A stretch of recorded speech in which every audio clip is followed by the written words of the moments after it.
Nice to meet you. आज हम लोग क्लास 9 से सब्जेक्ट आपका फिजिक्स है, चैप्टर आपका मोशन है। मोशन का पार्ट 1 हम लोग पढ़कर कंक्लूड कर चुके हैं। मोशन का पार्ट 2 है equation formation and graph representation. ये आपका वीडियो क्लिप 14 है। अभी तक हम लोग जो प्रीवियस टॉपिक पढ़े हैं, आइए उसको हम लोग जो है रिकॉलिंग कर देते हैं, एक बार पीछे से उसको समझ लेते हैं, फिर आगे टॉपिक अंडरस्टैंड किया जाए। प्रीवियस टॉपिक रिकॉलिंग क्लासेस आज के लिए है। सबसे पहले हम लोग समझेंगे रेस्ट एंड मोशन को। तो रेस्ट एंड मोशन को बताया गया विराम और गति। रेस्ट एंड मोशन का अर्थ होता है विराम और गति। रेस्ट का अर्थ ये होता है विराम का। स्टेशनरी ऑब्जेक्ट को हम लोग रेस्ट में बोल सकते हैं। अगर कोई वस्तु रुका हुआ है और उस वस्तु में समय के साथ उसके स्थान में कोई परिवर्तन नहीं हो रहा है, no changing respect with time in a body, then we said that the body is in rest. अगर किसी स्टेशनरी बॉडी में समय के साथ कोई परिवर्तन नहीं हो, उस बॉडी को हम लोग रेस्ट में बोल सकते हैं। अगर किसी बॉडी में समय के साथ परिवर्तन हो जाए, उसके स्थान में स्थानांतरण हो जाए, चेंजिंग हो जाए, तो उसे हम लोग जो है मोशन का अवस्था देते हैं, मोशन फॉर्म में मानते हैं। तो रेस्ट और मोशन क्लियर है। Respect with time change in position, तो आपका मोशन फॉर्म होगा respect with time do not change its position, we understand about the rest. अब आगे देखिए डिस्टेंस और डिस्प्लेसमेंट में क्या अंतर है। डिस्टेंस में क्या होता है, डिस्टेंस में आपको बताया गया कि the distance travel by a body is the actual length of the path covered by a moving body irrespective of direction in which the body travels. इसमें डायरेक्शन के सापेक्ष नहीं होता है, ये केवल एक्चुअल लेंथ को अपना ट्रेवल करता है, इसके साथ डायरेक्शन मेंटेन नहीं होता है। और डिस्प्लेसमेंट में क्या होता है, मान लेते हैं कि ये वस्तु जो है यहाँ पर है रुका हुआ, अब ये वस्तु चलकर जो है जहाँ पर रुका था वो उसका इनिशियल पोजीशन था, अब ये वस्तु चलकर जो है यहाँ पॉइंट पर पहुँच गया, ये इसका जो है फाइनल पोजीशन हो गया। इनिशियल पॉइंट और फाइनल पॉइंट के बीच की जो दूरी होती है वहीं जो है डिस्प्लेसमेंट समझा जाता है।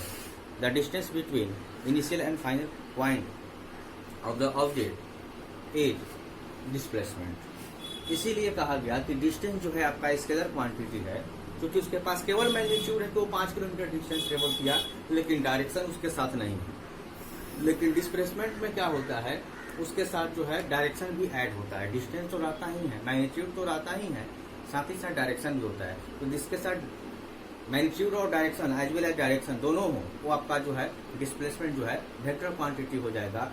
और डिस्टेंस में क्या होता है, ओनली मैग्नीट्यूड होता है बट नो सर्टेन डायरेक्शन, कोई नीचे दिशा नहीं होता है, इसलिए डिस्टेंस जो है आपका स्केलर क्वांटिटी होता है।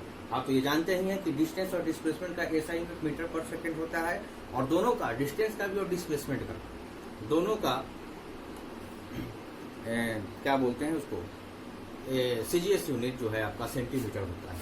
मीटर पर सेकंड नहीं कहिएगा, मीटर पर सेकंड वेलोसिटी का हो जाएगा। डिस्टेंस का SI unit and CGS unit जो है मीटर होता है। उल्टा बोल रहा हूं, एक बार फिर से रिकॉल करते हैं। डिस्टेंस का और डिस्प्लेसमेंट का, डिस्टेंस का और डिस्प्लेसमेंट का ऐसा यूनिट मीटर होता है। डिस्टेंस का और डिस्प्लेसमेंट का ऐसा यूनिट मीटर होता है, और डिस्टेंस का और डिस्प्लेसमेंट का सीजीएस यूनिट जो है सेंटीमीटर होता है। स्पष्ट है, डिस्टेंस और डिस्प्लेसमेंट का ऐसा यूनिट मीटर और डिस्टेंस और डिस्प्लेसमेंट का सीजीएस यूनिट सेंटीमीटर होता है। अब आइए देखिए यूनिफॉर्म और नॉन यूनिफॉर्म मोशन को।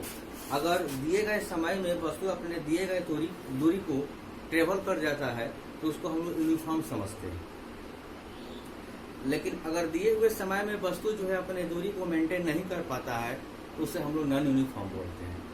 Equal intervals of time, equal distance travel by a body, we understand uniform motion. Equal intervals of time, unequal distance travel, we understand non uniform motion.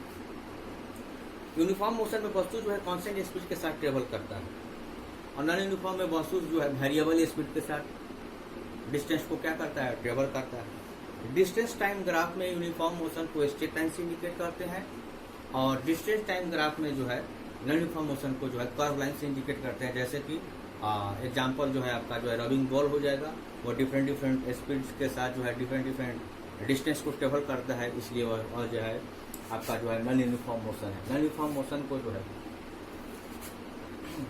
अब उसके बाद देखिए स्पीड के बारे में velocity समझ लीजिए। स्पीड क्या होता है? स्पीड जो है आपका जो है आपका क्या बोलते हैं स्केलर क्वांटिटी है, चूंकि इसके पास भी केवल मैग्नीट्यूड होता है, डायरेक्शन नहीं होता है।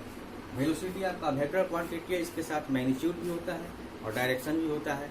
एक्सेलरेशन भी आपका जो है वेक्टर क्वांटिटी है, इसके साथ मैग्नीट्यूड होता है और साथ ही साथ डायरेक्शन होता है। दोनों में देखिए डिफरेंस क्या होता है। स्पीड क्या होता है? Speed of a body is the distance travel bye it per unit time. Speed का फॉर्मूला तो आप जानते ही हैं, distance travel by time taken होता है। वेलोसिटी में भी यही होगा, लेकिन उसमें भी डायरेक्शन हो जाएगा, और वेलोसिटी का formula distance travel with direction हो जाएगा, बाय टाइम टेकन हो जाएगा। स्पीड का और वेलोसिटी का दोनों का ऐसा यूनिट मीटर पर सेकेंड होता है, और स्पीड का और वेलोसिटी का दोनों का सीरियस यूनिट जो है सेंटीमीटर पर सेकेंड होता है। एक्सेलरेशन क्या होता है? रेट चेंज ऑफ वेलोसिटी को हम लोग विद टाइम टेकन एक्सेलरेशन समझते हैं। एक्सेलरेशन वेक्टर क्वांटिटी है, चूंकि इसके पास का ऐसा यूनिट जो है मीटर पर सेकेंड स्क्वायर होता है, और एक्सेलरेशन का